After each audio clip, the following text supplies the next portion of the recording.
4. Welcome back to the Power Podcast with me, Joe, Sam, and Alex, as we're going to talk about heroes. That's right, heroes. What is a hero? Well, I'll tell you. Sam? Are we actually on, or are we actually on, or are you just being joking? A hero, or heroine, if it's a feminine form, is a real person or main fictional character who, in the face of danger, combats adversity through feats of ingenuity, courage, or strength. Like other formerly solely gendered specific terms, like actor, hero is often used to refer to any gender, though heroine only refers as to woman. The original hero type of classic epics did such things for the sake of glory and honor. Are we on? Yes, we are on, by the way. Yeah, and no, you guys didn't piss me off. I just thought that it would just be easy just to get the intro out. And let's be honest, it is the. Okay, Joe, cancel all You're of tearing that. this podcast apart, Joe. Okay, we'll start again because we're not using that because that is fucking terrible. What we just did there. You don't just say let's start. You don't just say let's start and then talk as if you're joking. Just for the sake of this, by the way, guys. I didn't even tell them that when I started recording, as you can obviously see, but. To be fair, that doesn't make me a good hero. But what do you think makes a good hero? Smooth transition. Yeah, so this is obviously the perfect way to do this because, to be fair, all of our intros are not very good. So there we go. We've now filled the quota. Now to move on very swiftly. Well, the funny thing is that obviously, as I've just read that here, that's their definition, or that is the supposed Wikipedia or even English dictionary definition. It is someone who combats adversity through feats of ingenuity, courage, and strength, and so on and so forth. Apparently, post-classical and modern heroes, on the other hand, perform great deeds or selfless acts for the common good instead of the classical goal of wealth, pride, and fame. So obviously heroes are the antithesis, the opposite of villains. So we're just going to be talking about basically do-gooders or nice people or protagonists that actually have a good heart, or at least they do good. By the way, if anyone's wondering, what about an anti-hero or an anti-villain podcast? Tough. Because we're going to talk about those a little bit in this one, or at least anti-heroes maybe get mentioned in this one. But yeah, so that's the definition. Sam, do you have anything to add to this, since I know that you were very, very keen on doing this last week?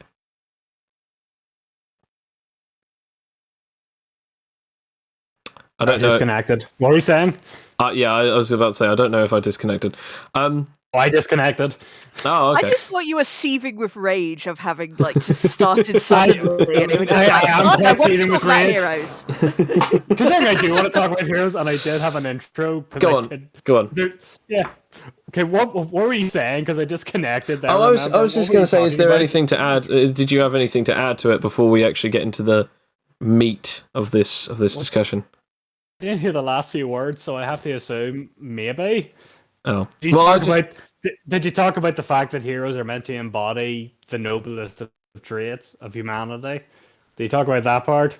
I mean, technically, they're supposed to be relative do-gooders, or, people who actually embody, the hope. All traits. Either way. Truth, justice, and peace. No, sometimes.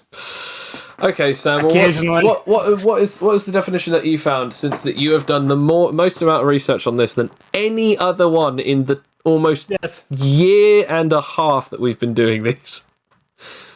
God, it's been so long. Well, again, as I told you, the very basic, very loose definition. Well, it depends on. Is just. A hero is a person who embodies the noblest traits of humanity.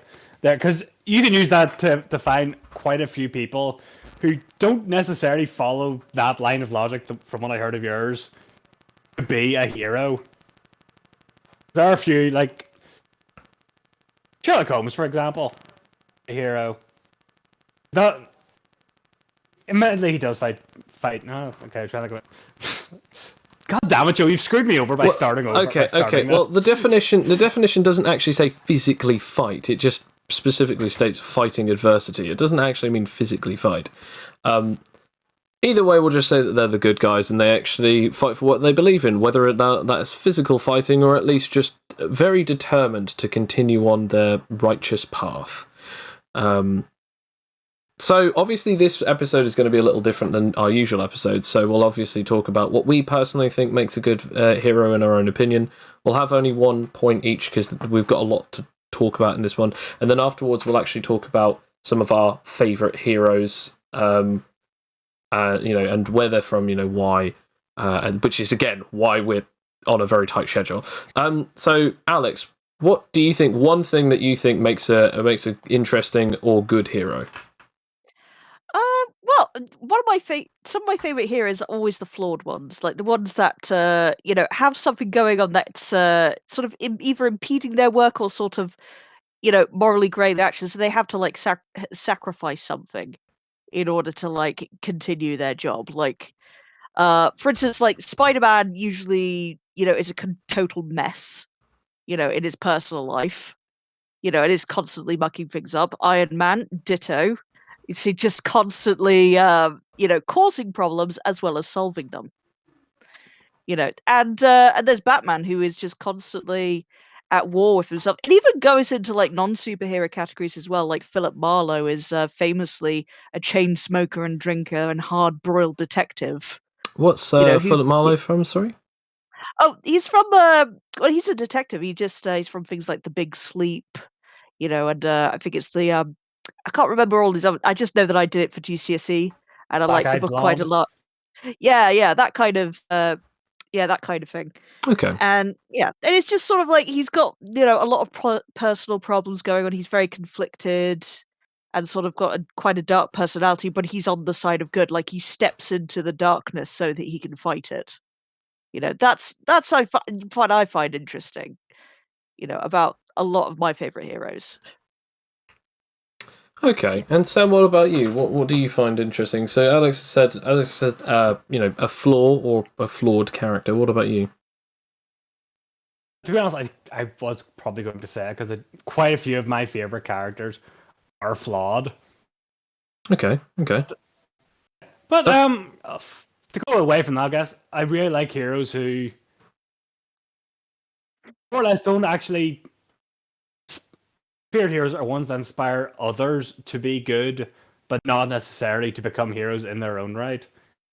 Sometimes they do. Like, this might be a deep reference. Have you ever heard of the Elite Beat Agents? No. Oh wait, is that the one you showed me where they solve? Yeah. Where they it was that really weird video where they're like singing songs and stuff, and they're inspiring people to do good things via the power of song and dance. Yeah. Like, how incredibly twee. Shut up! Shut up, Joe! You ruined this podcast. Let me have this one thing. It by starting it badly. Now I have to be flustered about it. Okay, the Elite Beat Agents. Yeah. What happens is that whenever people are in a bad situation, they will yell help. Elite Beat Agents will go and help them. An example being, the prime example besides the one Alex said, was there's this weather presenter who is a mother. She told her son that on Saturday they'll go out for a picnic. Promised him because she's always working. But it turns out on Saturday it's going to rain. What she does is she lies on camera and says, if my name isn't such and such, it's going to be sunny, more or less. So she yells help, and the Elite Beat Agents help her to hoover away and burn the clouds away. But on Saturday, it is sunny, so she can have a picnic with her son. Which is magnificent, I think. I'm sorry, that is completely insane. I mean, yeah, but as you say, to the song September.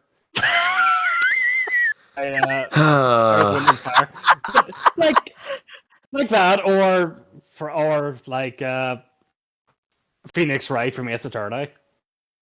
who has inspired many people to be better. Like, even probably the most famous one is Miles Edgeworth, who goes from being someone who will do anything to get a guilty verdict, So you're saying and withhold evidence and such, but then is inspired to actually more or less become a good guy and search for the truth, no matter what, instead of becoming someone who cheats his way to a guilty verdict. I think it's quite interesting that you bring those two up, because obviously I know quite a bit about Phoenix Wright, and I also know quite a bit about the games and a bit about the lore.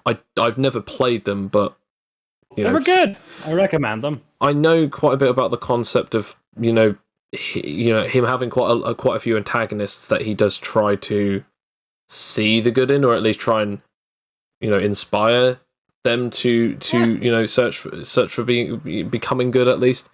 And he never actually actively tries, which is, I think, is the best part. He never actively tries to change them, but because they kind of see him fighting as hard as he can for just these people he doesn't actually know. Well, that's an interesting thing in its own right, though, because if you think about it, like, if you do your work well enough, you don't need to change another person's opinion of that work. If you do well enough, people see how hard you're working for it. They think there's got to be something in it. There's got to be something worthwhile that this person is doing, so that this person is working so hard to achieve. That they're getting something out of it that is clearly not to the usual tangibility that I'm sort of used to.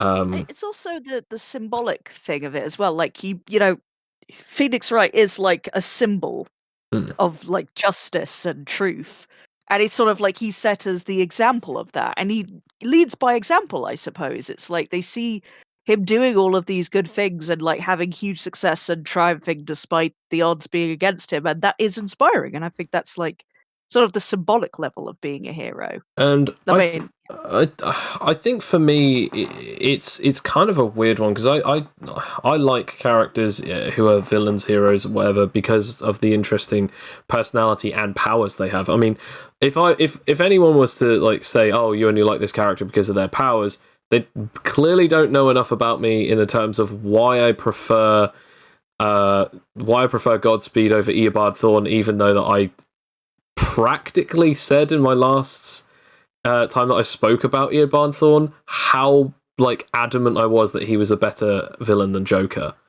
in my opinion. Obviously, it's not about the fact that he has a super speed. Like, I still genuinely believe that Joker is like unmatched in a lot of ways in the storytelling aspect, because that he always figures a way to mess with someone.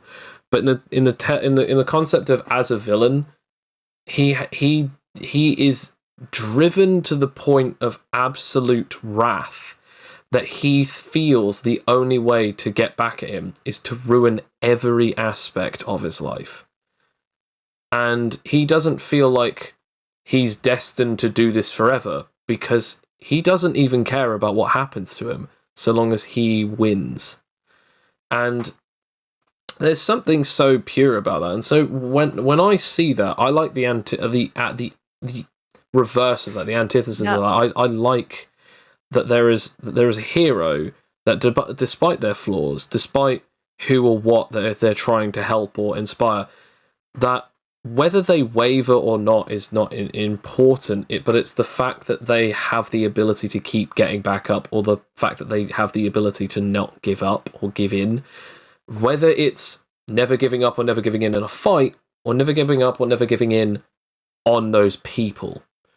Oh god, there's like the whole thing about Miles Morales in Into the Spider-Verse and stuff. It's the that moment where everything is kind of literally crashing around him, but he's still, it's like, get up, it's like, get up, Spider-Man. They're like, get up, Spider-Man. And he's just got, and it's just such a really cool moment. It's the fact that he struggles so hard and he succeeds in the end. Yeah. Because, it's like, because if it came easily, if all of his powers came into it, if the hero's journey just came easily to him, I don't think he would be, I don't think it would be that interesting, really. Well, no, but it's the fact that he has to fight.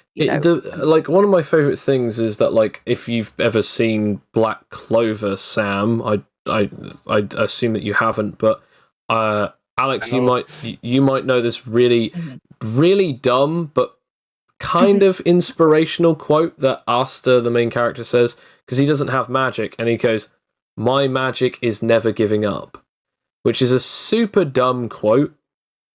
But I mean, it's true though. It is like true, it's from the heart. I think that it is kind of like, if you see that out of context, it's like, oh, that it is sucks. silly. But in its context of though, it's sort of like, well, yeah, that is actually kind of inspirational. That is a superpower. That's what drives him forward and makes him, not nigh undefeatable, because he's not gonna stop. He's not going to let these little things like not having powers set him back, and or having everyone hate him set him back. So yeah, it's not just the Captain America thing of I can do this all day. Well, and when he was still weak and fragile, but it's not just that though. It's also the concept of like as one particular one is Batman doesn't kill people because he doesn't want to give up on them, because it would be too easy to snap their neck or shoot them in the face. It's not about that. It's about, serving to a specific purpose and keep doing that, keep maintaining it. So, I mean, wasn't the idea that if he did that, what would stop him from continuing to do that? Exactly. He would cross the line once, but doing it again. He also says it in another reason. Another reason is like, I wish I could kill you. He says that to Joker during, I think, the Killing Joke, and he says, "I wish I could kill you," and obviously then Joker tells him that joke. But there's also a reason as to why he tells him that. He's like, "I wish I could kill you, but like I can't, because I cannot do it." And it's either because that he feels too weak to, or because that he knows what that will make him. And no matter how hard it is, he never gives up on that in the main continuity anyway.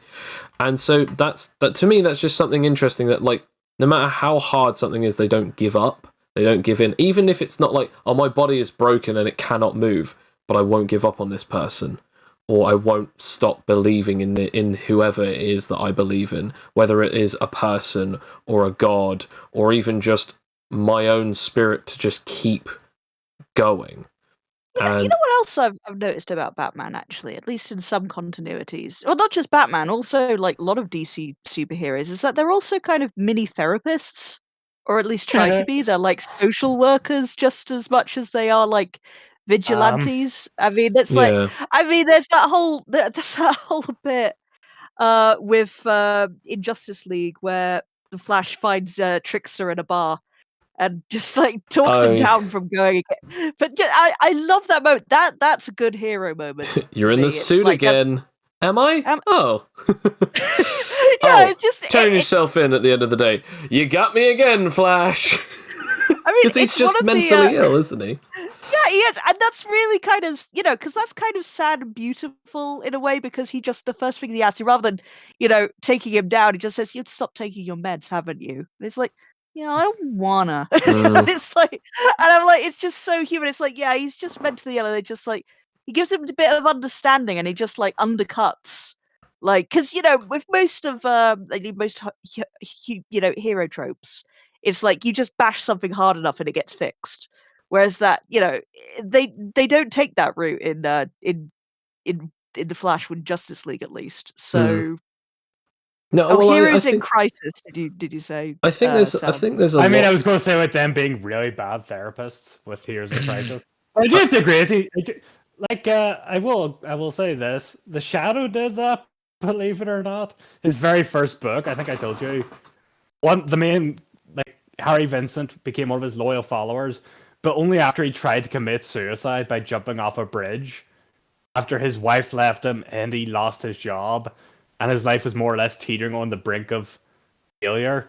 And then the Shadow saved him, gave him money, helped him get, like, more or less, like, paid him every month, let him stay in this grand hotel, and just asked him that every so often he would be his agent to help him do whatever he needs doing, to, like, live a life of adventure, more or less. It's jobs for the homeless. That's what it is. Like, every time, like, Harry Vincent almost gets killed, or put in a trap, more or less, where, like, one of the ones is he's going to be guillotined. Like, at the last minute, the Shadow will save him, but he will remain loyal the entire time, even when he is about to be killed. Because he had nothing else but without him, so it's that thing of like, what happens if I got rid of him? I would basically be spitting in the face of the very person that even got me this far.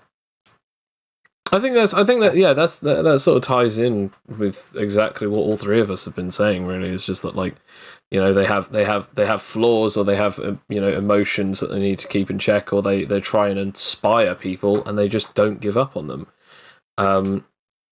And I think that's honestly one of my favorite things. And I think, Alex, the thing that you were saying with the trickster, that is honestly one of my favorite moments with the Flash.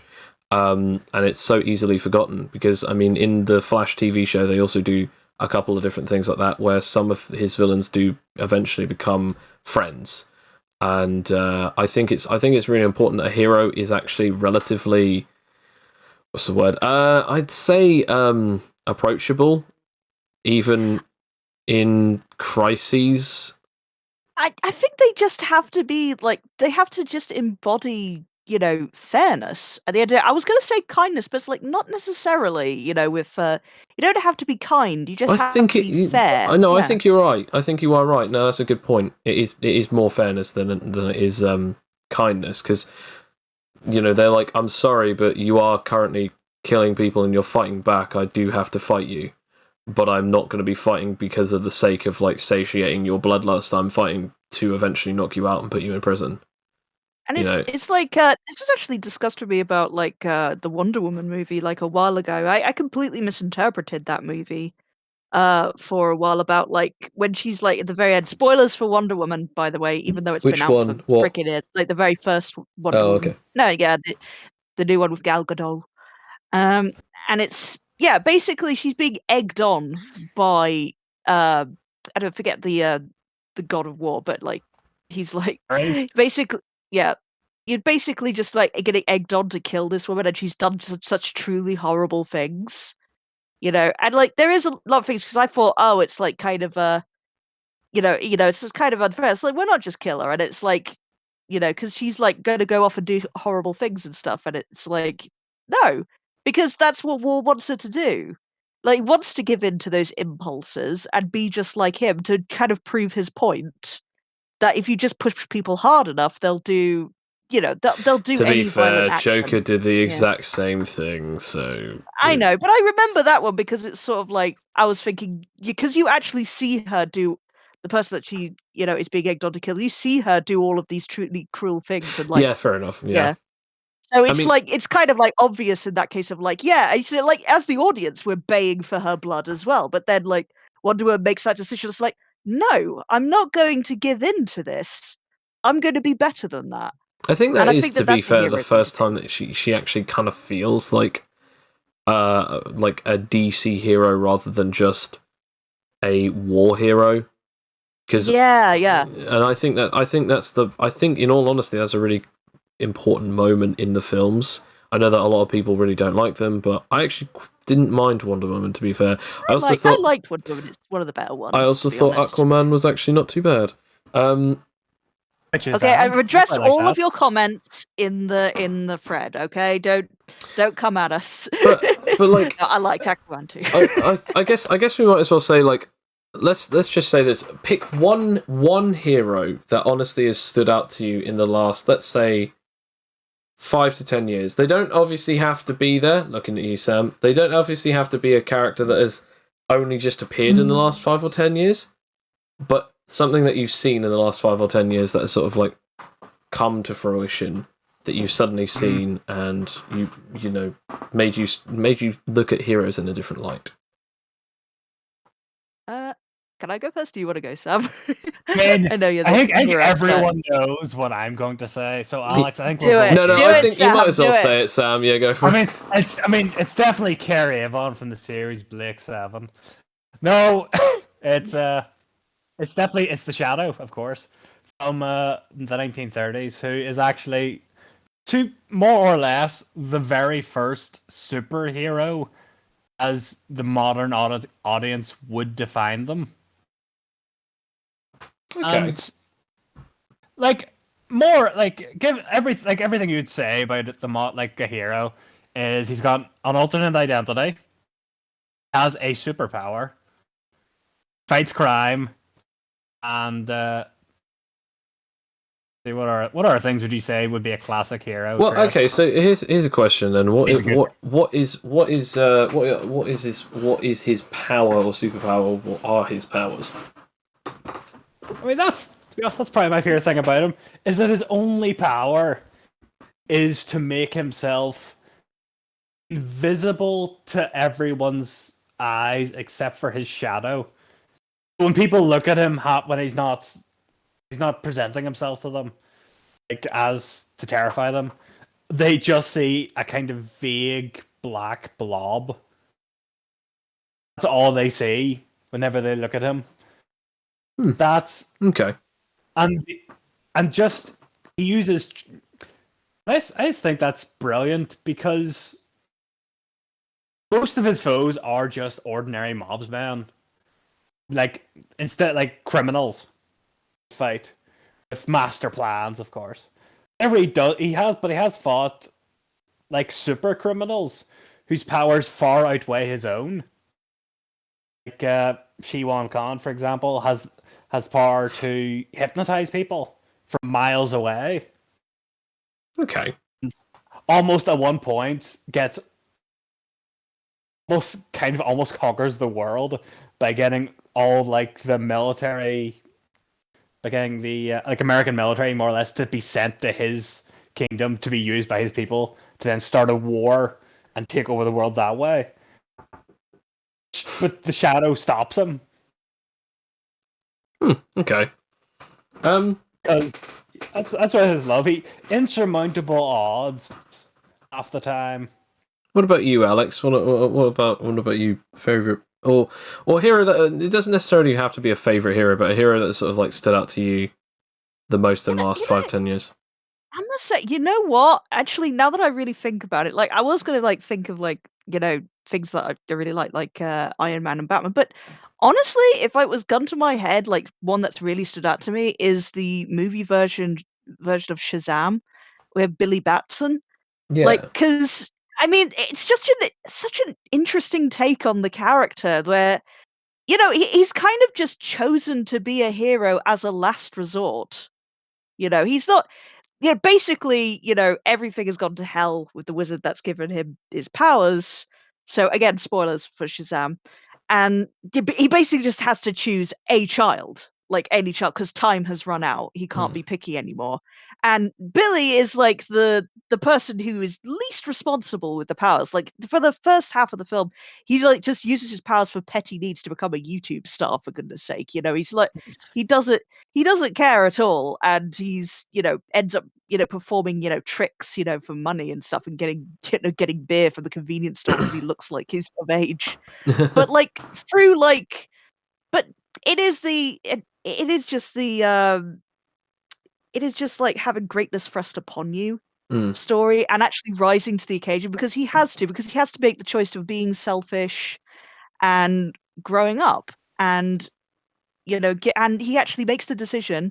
I'm not going to say how because it's a wonderful reveal, and everyone should watch Shazam because it's a great film. Yes, it is good. It is really good. He actually ends up sharing his powers with the people that he cares about in order to win the day. So it's like turning it on the head where he's not this lone badass going up against the world. It's like his arc is acknowledging that he needs people. Yeah. And that it's okay to need people, and and that power is not in itself, the only thing that matters. Be feeling invulnerable isn't what matters. Your invulnerability comes from the people that you surround yourself with. Isn't it And wisdom of Solomon, strength of Hercules?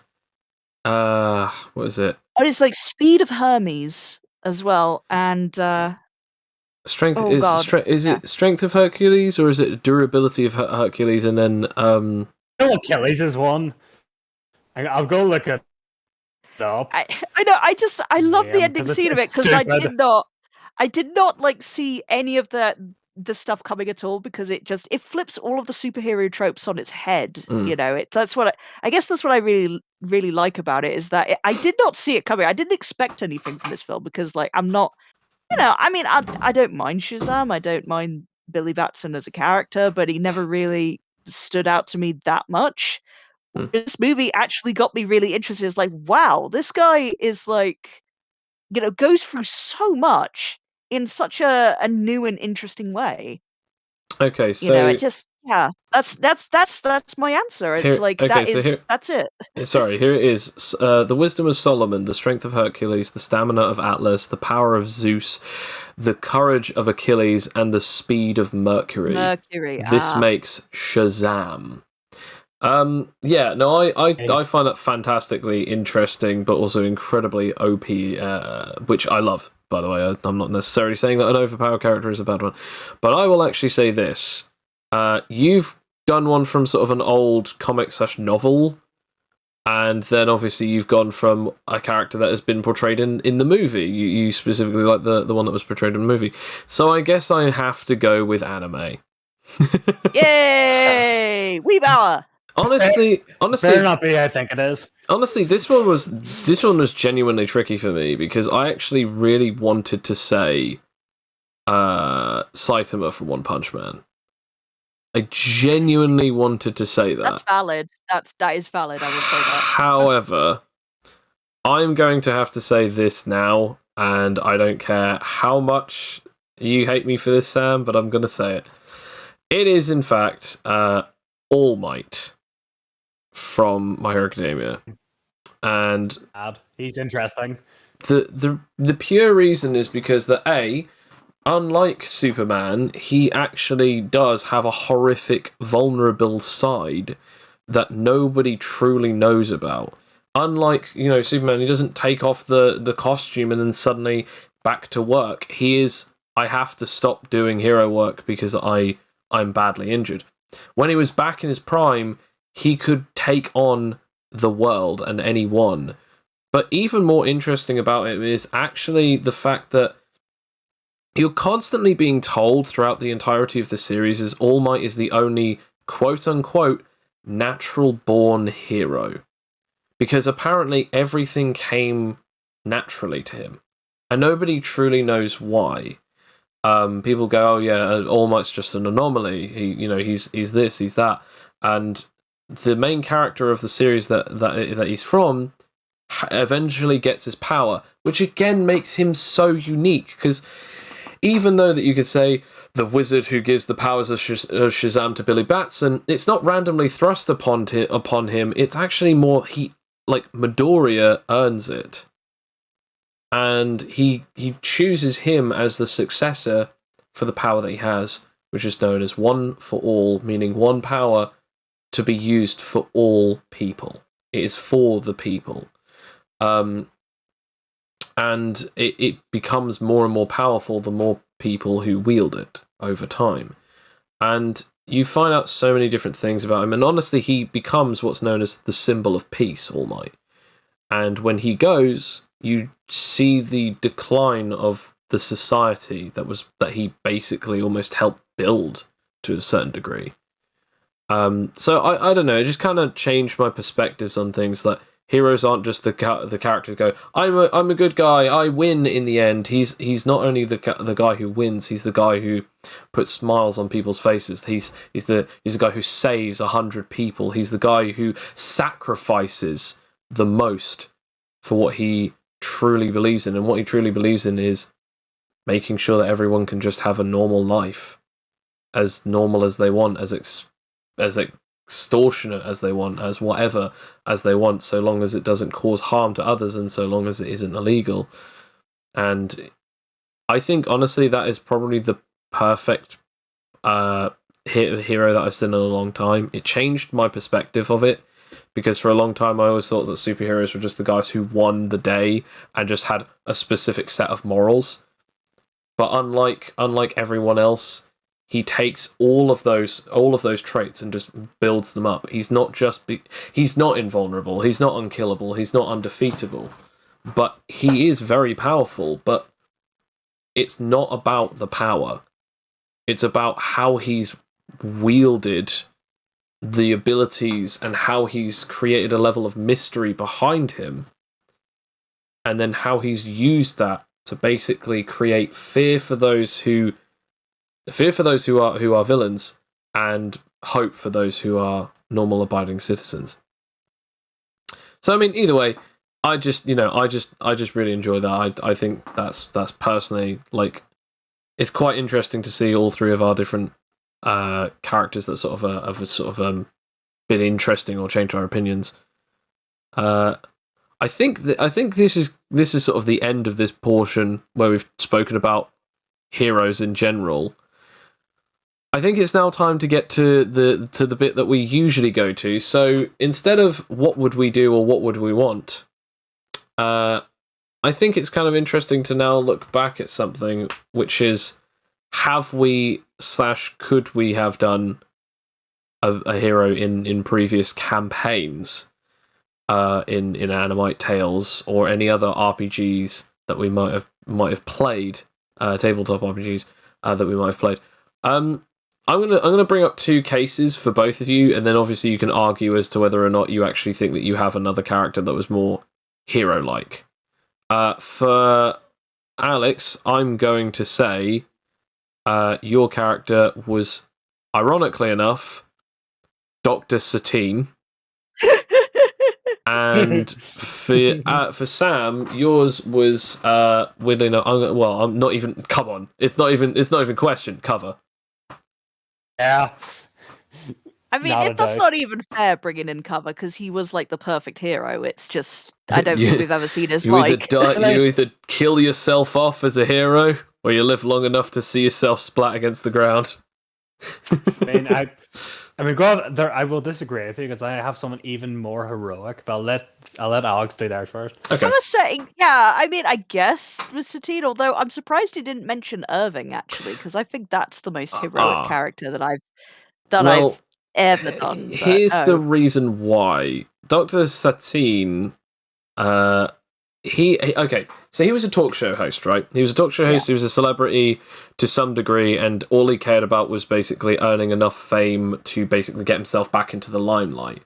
After a while, it stopped being about that and actually started being about, like, helping people. He used his connections in the biz to eventually help his teammates, even going as far to put himself in the firing line alongside all of these others. And it became less about getting the ultimate interviews and more about just putting a stop to all of this nonsense. And I think that's more of a compelling character arc for him to be relatively heroic. Irving was only in it because they just wanted revenge, and they didn't necessarily do things for the sake of helping others other than just doing it. I think that's an you even said to me in the thing with the whole Irving thing, you even said that Irving doesn't know whether or not Irving doesn't know whether or not he would have actually sided against or for the Tendra argument, because that she technically, by the eyes of the angels, was an abomination to time children. And I mean, you even said that your character sees the same value of that when they look at vampires and demons and monsters. I mean, okay, you got me there, because I did actually say that to you. It's like, if it came down to it, like, if it was the decision between humanity and Tendra, like, Legion, with his emotions with Tendra, would choose Tendra, or find a way to actually have both. Whereas it's not even a decision for Irving. I think in his characterization, it's like, no, we'll have to kill Tendra. She is the parasite on this earth. Your character only cared about things based on emotional attachment, and to be fair, that's not necessarily heroic. It could be considered in certain situations heroic, but really it's also considered as selfish in certain situations. Like when your character got upset with Sam's character, Presto, it was only purely because that your character was just sick and tired of his antics, not because that your character was worried about his well-being.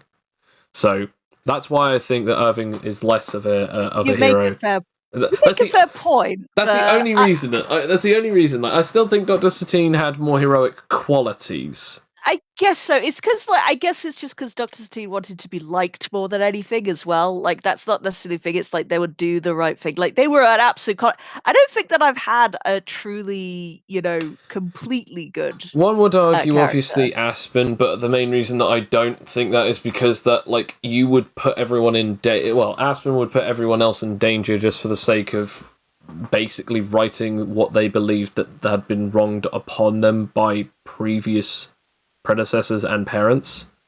It's like it's doing the bad thing to do the right thing in the mind Aspen, which isn't necessarily a good thing. Again, it's morally grey. As Bill has been spotted quoting at this point.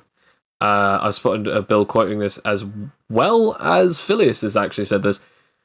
A lot of this was entirely the fault of Aspen. Like all of these things, and I think that would have been great, but the only thing is that Aspen never ended up actually doing anything. I mean, again, arguably Aspen was potentially just as, if not equal to, the level of heroics, but I don't know. Personally, I am surprised. It's just, well, that's the thing, because you're trying to find like a really heroic character I played, and I don't seem to like playing heroic characters. I'm not. I don't. I think, to be fair, I don't force you down that rabbit hole very often. So fair enough. Sam, do you have anything to say against this, or do you have your own analysis to make? I mean, I never did get to see Dr. Satine. Okay, but I meant with your character actually, but fair enough. To be honest, I've never met Dr. Satine, so I can only go from the very brief story I heard. They showed the heroic trait of intelligence. I mean, Dr. Satine, was it a he or a they or? Oh, it was a he. I think it was he. Yeah, because he was. Because he was always considered he. We're very good here. We like to make sure of that. Yes, we like to make sure. No, I actually think I made a more heroic character than cover. I know it might sound strange. Go on. I think I did. It was for a D&D style campaign. It was another kobold, but this one was more heroic than the one I made. It was Edmund Jennings. Okay. Who was a kobold who started off as an urchin, but more or less kind of got semi-adopted by this orc. The orc then got, I think, if I remember correctly, got killed for like thieving or something. And more or less his whole deal was he wanted to create a new kingdom where everyone could live without, racism, prejudice, and such. And he actually managed to do that, believe it or not, because he didn't actually kill people. And in D&D, he didn't. He just disarmed them, more or less beat them up, asked them if they wanted to join them. If they didn't join him, he knocked them out and left them there. Then continued on. Okay, that's really quite interesting. I should say it wasn't like frozen in the snow. If it was in the snow, he did. Depending on the circumstances, if it was a bandit camp, it was like bandits. He would lead them back. He would bring them back to town. If it was just other occasions, he would just leave them there, put them away, so they wouldn't die immediately. But he wasn't the type of guy to kill people.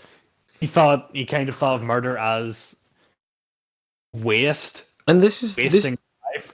This is actually going against his own belief because his friend was still his mentor.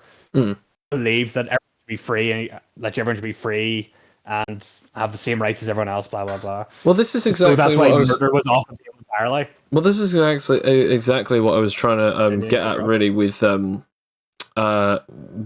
hero campaigns, is that obviously we really haven't done that many, if any. And I think that's. I think we can all agree that if we were to do a hero campaign, half of the challenge would be not killing, and instead attempting to disarm, disable, knock unconscious, incapacitate. I tried that so hard with Aspen, and yet I ended up fucking it up anyway. Killing more people. Cover ended up being the ultimate character. This is my argument, and then you can say your thought. My argument for cover was purely just for the fact that like he never gave away the secrets of his powers in case if anyone was watching him. He trusted people enough with certain things, but he always kept a couple of cards close to his heart. He ended up fighting most of his different opponents by trying to intimidate them rather than actually ending up finishing them off and killing them. And when he actually came down to a fight where he injured his opponent to the point of which that she was actually badly injured, instead of attempting to finish her off, he just used the power that he copied and healed her. And then he used the power of, quite literally the power of friendship and kind words to dispel basically an evil curse from a weapon, and basically freed this woman from it. And he didn't see